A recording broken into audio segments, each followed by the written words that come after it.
Hi, my name's Ruben Ranieri, coming to you from Miami First Aid, and I've got my buddy here, and we're going to talk about a thing called compression-only CPR. I have literally always heard why people don't want to do CPR, and they're afraid of the liability, they're afraid of getting some kind of disease or getting some kind of problem, and they just refuse to do CPR until the fire department arrives. Well, that's just too late. So what you want to remember is the liability factor.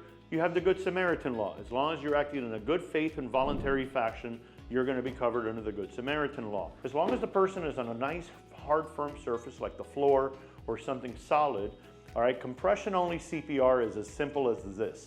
You come up to the person and you secure the scene. You want to protect yourself. Once that scene is secure and you've been able to maybe protect yourself with some gloves or some glasses or a mask, the next thing you're going to do is you're going to come up here and you're going to shake and shout, shake and shout. You're going to try to establish this person responding. If the person does not respond, look for a bystander and ask them to go, call 911 and come back. Why do we tell them to come back? Well, that's the only way that you know for sure that they went to call 911 and they came back and said, I called. So what you're going to do, compression-only CPR, is you're going to take the palm of your hand right over the person's sternum. You're going to take the other palm of the hand right over that hand, and with your elbows completely locked in place over your shoulders, you're going to do literally just compressions at a rate of about 100 a minute, and you're going to use the oxygen in the person's lungs through the compressions to oxygenate the brain.